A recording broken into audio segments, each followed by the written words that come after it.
बदतमीज बहू।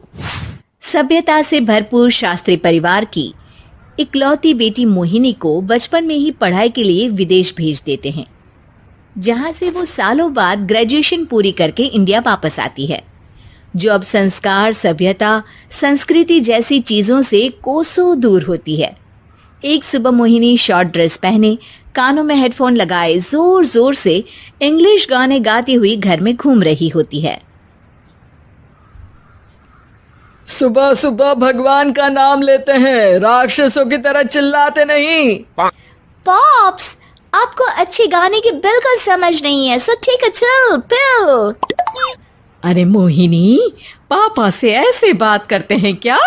सारी तमीज भूल गई हो। ओह मॉम प्लीज, इतनी बड़ी भी कोई बात नहीं हुई, सो डोंट ओवर रिएक्ट। ऐसे ही दिन बीतते हैं जिसमें मोहिनी के तौर तरीके, रहने और बात करने का ढंग उसकी मम्मी पापा को परेशान करने लगता है। भला कोई मानेगा कि ये मेरी बेटी है? रीति रिवाज और संस्कारों से तो इसका दूर दूर तक कोई नाता नहीं, और अब तो लगता भी नहीं कि कभी होगा। अरे ऐसे कैसे नहीं होगा?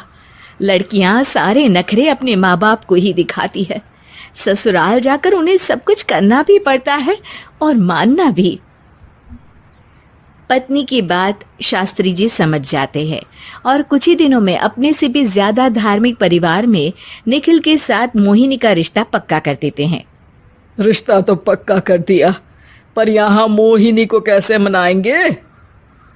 शादी ब्याह के मामले में आटे में नमक जितना झूठ तो चलता है जी। इसी तरह एक के बाद एक तिकड़म लगाते हुए दोनों मिलकर मोहिनी को शादी के लिए तैयार कर लेते हैं और मोहिनी निखिल की शादी हो जाती है, जिसके अगले दिन से ही मोहिनी दोबारा अपने पूरे अवतार में शॉर्ट ड्रेस पहनकर घर में घूमने लगती है। बहू को ऐसे देख सास की आंखें फटी की फटी रह जाती हैं। अरे ये क्या बेशर्मी है, हमारे घर की लड़कियां जींस तक नहीं पहनती और तुम बहू होकर इतने छोटे कपड़े पहनकर पूरे घर में घूम रही हो। सीरियसली मॉम, प्लीज आप अपनी इस 80 के दशक वाली सोच में मुझे इंक्लूड मत करो। हाय तौबा, एक तो बेशर्मी दिखाती है, ऊपर से सास के साथ जुबान भी लड़ाती है। अरे जल्दी कपड़े बदल कर आ, घर की पहली आरती तुम्हें ही करनी है। इतनी देर में निखिल भी वहां आ जाता है। माँ पापा आने वाले हैं, पूजा का सारा सामान तैयार है ना? ये पूजा हमेशा मेरे बॉयफ्रेंड्स के पीछे पड़ी रहती थी और अब हस्बैंड के पीछे भी आ गई। मोहिनी की बातें सुन सास तो अपना सिर पकड़ लेती है, लेकिन निखिल किसी न किसी तरह उसे पूजा के लिए कन्विंस करके कपड़े चेंज करने के लिए भेज देता है, जिस पर पूजा खत्म होने के बाद वो एक बार फिर अपनी शॉर्ट ड्रेस में आ जाती है। बहू, ये क्या तरीका है? संस्कार नाम की कोई चीज है या नहीं? नहीं ससुर जी, संस्कार मेरा दूसरा बॉयफ्रेंड था, अब तो मेरा उससे कोई कांटेक्ट नहीं है। मोहिनी का जवाब सुन के ससुर तो भगवान नाम जपते वहां से चले जाते हैं, लेकिन सास बहू के बीच कहासुनी फिर शुरू हो जाती है, जिसे इग्नोर करते हुए मोहिनी घर से बाहर चली जाती है और देर रात घर वापस आती है। मोहिनी, मैं जानता हूँ कि तुम विदेश में रही हो और तुम्हें वहीं की आदत है, पर यहाँ चीजें कुछ अलग है। अगर तुम उस हिसाब से कुछ एडजस्ट कर लो तो सबके लिए सही हो जाएगा। I am not in a lecture mood. Good night. अगली सुबह मोहिनी देर से उठकर एक बार फिर उसी तरह सबके सामने आती है, जिस पर उसकी सास कुछ बोले उससे पहले ही मोहिनी की दोस्त मोनिका और रेचल वहां आ जाती हैं।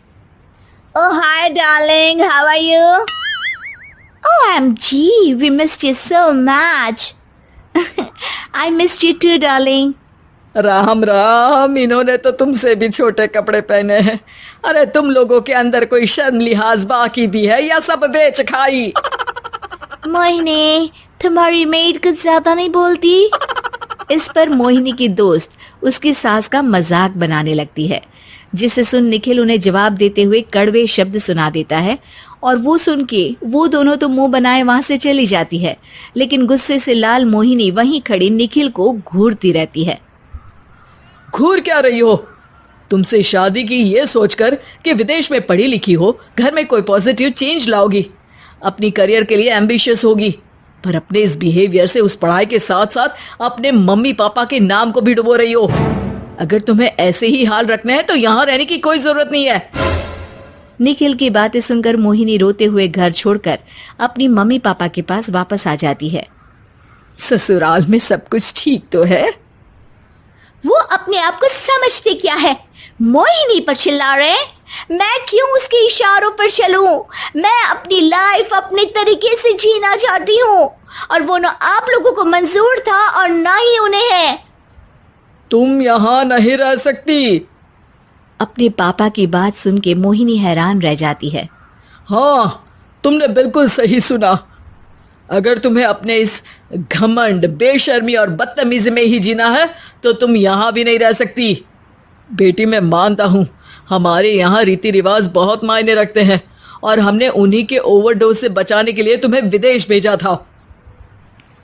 एक लड़की जो शादी करके घर और बच्चे संभालती है, उससे तुम अपने आप को ज्यादा समझ सको इसके लिए भेजा था। तुम उससे ज्यादा समझो और बनो, पर तुम तो किसी दूसरी ही ट्रेन में चढ़ गई बेटा। उसके मम्मी पापा बहुत देर तक मोहिनी को सारी बातें समझाते हैं, जिन्हें सुनकर मोहिनी को अपनी गलती का एहसास होता है। वो जॉब ज्वाइन कर लेती है और ससुराल वापस आकर उन्हें मॉडर्न बनाती है और खुद भी कुछ रिवाज सीखते हुए खुशी से रहने लगती है।